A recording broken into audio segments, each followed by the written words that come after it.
আচ্ছা দেখো, তোমাদের এবার ওই বিভিন্ন ঘনবস্তু সংক্রান্ত যে বাস্তব সমস্যা তারই যে প্রবলেমগুলো রয়েছে, কোষে দেখি 19-এ, কোষে দেখি 19 265 পাতা, কোষে দেখি 19 265 পাতা। এটা ধরো 2 নম্বর ক্লাস তোমাদের। তো 2 নম্বর ক্লাসের যে একের যে অঙ্ক, একের অঙ্কটা দেখো। একের অঙ্কটাই বলা আছে যে আনোয়ারদের বাড়ির সামনে একটি নিরেট লোহার স্তম্ভ আছে, যার নিচের অংশ লম্ববৃত্তাকার চোঙাকৃতি, ওপরের অংশ শঙ্কু আকৃতি।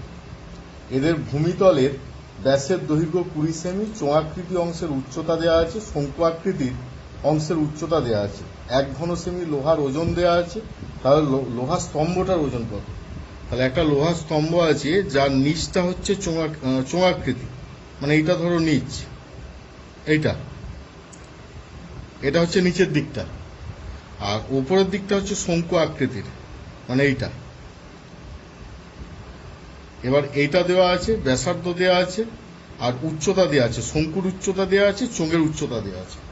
চোঙের উচ্চতা কত আছে? ভূমিতলের ব্যাস দেওয়া আছে 20 মানে এগুলো 10 করে, ব্যাসার্ধটা 10 সেমি করে, ব্যাসার্ধ 10 সেমি। আচ্ছা, চোঙাকৃতি অংশের উচ্চতা দেওয়া আছে 2.8 মিটার। 2.8 মিটার মানে কত সেন্টিমিটার? 280 সেন্টিমিটার। 280 সেন্টিমিটার এটার উচ্চতা, এই উচ্চতাটা। আর শঙ্কু আকৃতির উচ্চতা দেওয়া আছে 42 সেমি, মানে এটা 42 সেমি। বলছে 1 ঘন সেমি লোহার ওজন দেওয়া আছে, লোহার স্তম্ভের ওজন কত বলেছে। তাহলে আমরা দুটো আয়তন বের করব, এইটার আয়তন বের করব, চোঙাকৃতি অংশের আয়তন আর শঙ্কু আকৃতির আয়তন, শঙ্কু আকৃতি অংশের আয়তন। তাহলে আমরা যদি একবারে বের করি যে লম্ববৃত্তাকার বা লোহার স্তম্ভের আয়তন, লোহার স্তম্ভটির আয়তন হবে, অতএব লোহার স্তম্ভটির আয়তন হবে, একবারে করছি, কি কি হবে না, প্রথমটার জন্য হবে পাই আর স্কোয়ার এইচ, প্রথমটার জন্য H1 ধরছি, এটাকে H1 বলছি, আর এটাকে বলছি H2। আর দ্বিতীয়টার জন্য হচ্ছে 1/3 পাই আর স্কোয়ার H2 ঘন একক, এটা সূত্র অনুযায়ী। তাহলে এখানে আমরা মানগুলো বসাবো। 22 পাইটা কমন নিয়ে নিতেও পারি, পাইটাকে বা মান বসাতে পারি, ধরো 22/7 ইন্টু আর মানে হচ্ছে 10, 10-এর হোল স্কোয়ার, ইন্টু H1 মানে হচ্ছে 280, কারণ আমরা বের করে রেখেছি 2.8 মিটার মানে 280 সেন্টিমিটার, প্লাস 1/3 ইন্টু 22/7 ইন্টু 10-এর স্কোয়ার, কারণ এর ক্ষেত্রে আরটা তো দুটো ক্ষেত্রেই সমান। শঙ্কু আকৃতি অংশের যে আয়তন ব্যাসার্ধ হবে, লম্ববৃত্তাকার চোঙাকৃতি একই ব্যাসার্ধ, তাহলে ইন্টু H2 মানে হচ্ছে 42 ঘন সেমি, ঘন সেমি। এবার দেখো 22/7 বা 22 ইন্টু 100/7 এটাকে কমন নিয়ে রাখছি, আর 42টাকেও কমন নেওয়া যাবে, কারণ 42 আর 280-র মধ্যে 42কে কত দিয়ে গুণ করলে 280 পাবো, বা কমন যাবে এর মধ্যে থেকে 14 কমন যাবে, ধরো 3 14 42, 14 2 28, 14 যদি কমন নেই ইন্টু 14। তাহলে এর ক্ষেত্রে পড়ে থাকছে, দেখো এটা সেকেন্ড ব্র্যাকেট দিচ্ছি, 280-র জন্য পড়ে থাকবে 42 14 দিয়ে ভাগ মানে 20 যুক্ত 1/3 ইন্টু 3, 1/3 ইন্টু 3, আর তো কিছু থাকছে না, ঘন সেমি। তাই 3 3 কাটছে মানে 21 হয়ে গেল। তাহলে 22/7 ইন্টু 100 ইন্টু 14 ইন্টু 21, কারণ 20 প্লাস 1 ঘন সেমি, 7 2 14, 7 2 14 হলো। এবার দেখো 22 ইন্টু 2 মানে 44, মানে 4400 ইন্টু 21 ঘন সেমি। তাহলে 4400 মানে 21, এটা গুণ করছি তো, 4 1 4, 4 2 8 মানে 84, 4 12, আর হচ্ছে এখানে পাচ্ছি 8 আর 1 9, 924, 924 পাশে দুটো শূন্য, 924 পাশে দুটো শূন্য ঘন সেমি, ঘন সেমি। এবার এখানে বলেছে 1 ঘন সেমি লোহার ওজন হচ্ছে 7.5, 1 ঘন সেমি লোহার ওজন, তাহলে লোহার স্তম্ভটির ওজন কত হবে? এইটা ইন্টু 7.5। অতএব লোহার স্তম্ভটির ওজন হবে 924 দুটো শূন্য ইন্টু 7.5 কি গ্রাম, তাই তো, গ্রাম। এটা আবার গুণ করবো 7.5 দিয়ে, একটা শূন্য কেটে যাবে, 924, পাশে দুটো শূন্যর জন্য একটা শূন্য হয়ে গেল, ইন্টু 75 গ্রাম। ঠিক আছে, তা 75 দিয়ে গুণ করছি, 924, একটা শূন্য, ইন্টু 75, 5 শূন্য 0, 5 4 20, শূন্য হাতে 2, 5 2 10 2 12, হাতে 1, 5 9 45, আর 1 46, ইন্টু 7 4 28, হাতে 2, 7 2 14, 2 16, আচ্ছা 7 0 0, 7 4 28, 28 8, হাতে রইল 2, 7 2 14, 2 16 6, হাতে রইল 1, 7 9 63, আর 1 64, দুটো শূন্য নামলো, 10 শূন্য হলো, হাতে রইল 1, 13, 4 4 8, 1 9, 693, পাশে তিনটে শূন্য, গ্রাম, তার মানে 693 কেজি কিগ্রা।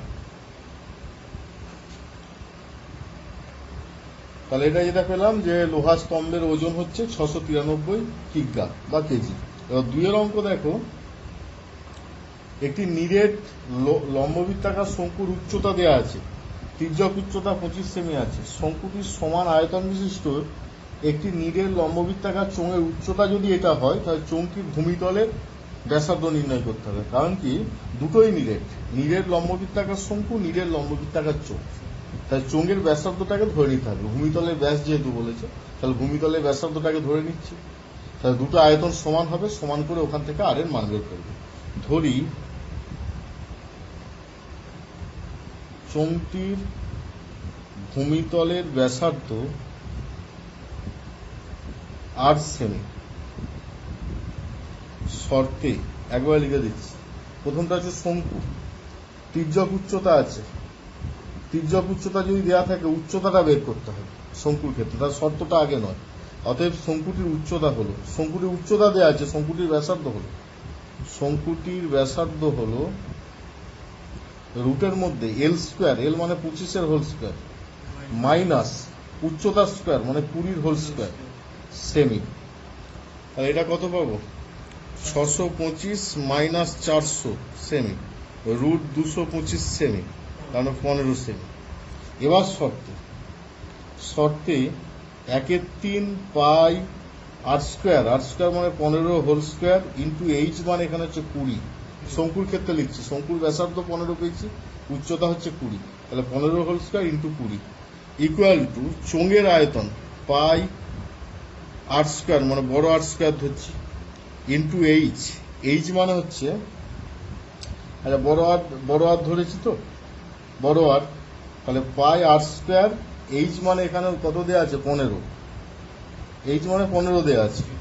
ঠিক আছে, তাহলে পাই পাই উভয় দিক থেকে বাদ চলে যাচ্ছে, আর একটা 15 বাদ যাচ্ছে, তার মানে 1/3 ইন্টু 15 ইন্টু 20 সমান বড় আর স্কোয়ার, তাই তো, 3 5 15, তাহলে আর স্কোয়ার সমান 100, আর সমান 10, তাহলে ভূমিতলের ব্যাসার্ধ 10 পাওয়া গেল। অতএব ভূমিতলের চোঙটির, নিরেট চোঙটির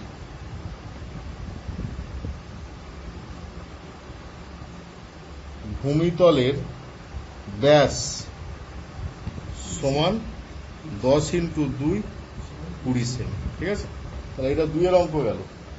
3 এর অঙ্ক দেখো, এই 24 সেমি দৈর্ঘ্যের ব্যাস বিশিষ্ট একটি লম্ববৃত্তাকার চোঙাকৃতি পাত্রে কিছু জল আছে।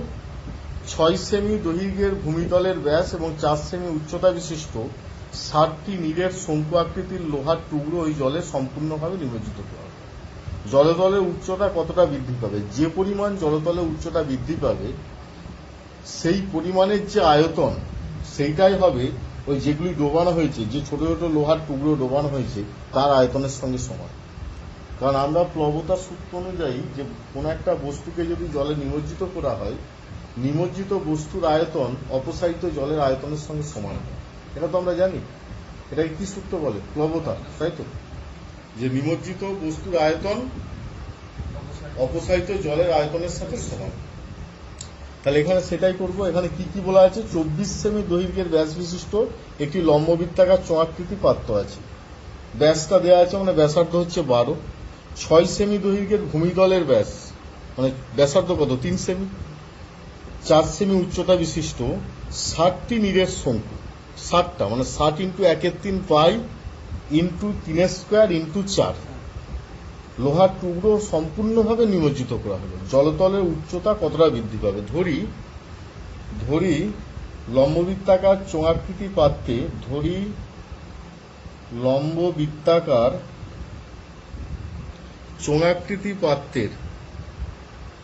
চোঙাকৃতি পাত্রের জলতলের উচ্চতা এই সেমি বৃদ্ধি পাবে। ঠিক আছে, জলতলের উচ্চতা এই সেমি বৃদ্ধি পাবে শর্তে, একবারে লিখে দিচ্ছি কারণ দুটো ক্ষেত্রেই ব্যাসার্ধ ব্যাস দেওয়া আছে, এর 24 এর হচ্ছে 6। শর্তে পাই আর স্কোয়ার মানে 24/2 তার হোল স্কোয়ার ইন্টু এইচ মানে যেটা ধরেছে এইচ, কারণ কি এমনি হচ্ছে জিনিসটা তো এরকম হচ্ছে, জলতল ধরে ছিল এই পর্যন্ত, জলতল এই পর্যন্ত এমনিতে ছিল, যেই নিমজ্জিত করা হলো তখন এখানে চলে এলো, তাহলে এই পরিমাণ বৃদ্ধি পাচ্ছে, তো এই পরিমাণ বৃদ্ধি পাচ্ছে, তাহলে এটা কি দেখানো হচ্ছে এখানে, পাই ইন্টু 24/2 তার হোল স্কোয়ার ইন্টু এইচ মানে এটা এইচ সমান 60 ইন্টু 60টা নিমজ্জিত করা হয়েছে, তো 60 ইন্টু 1/3 পাই আর স্কোয়ার মানে 6/2 এর হোল স্কোয়ার ইন্টু এইচ মানে 4, উভয় দিক থেকে পাই বাদ চলে গেল, 3 20 60 হলো, তার মানে এটা হচ্ছে 12 square into H equal to 20 into 3 square into 4। ঠিক আছে, 3 20 60 করেছি। আচ্ছা, তাহলে H equal to 20 into 9 into 4 by 144। ঠিক আছে, 9 16 144, 4 4 16, 4 5 20, তাহলে এইচ ইকুয়াল টু 5। অতএব জলতল 5 সেমি বৃদ্ধি পাবে। ঠিক আছে, 5 সেমি বৃদ্ধি পাবে। তাহলে মোটামুটি এই 3টে অঙ্ক হলো, আর 3টে করাবো, 3টে হয়েছে আর 3টে করাবো।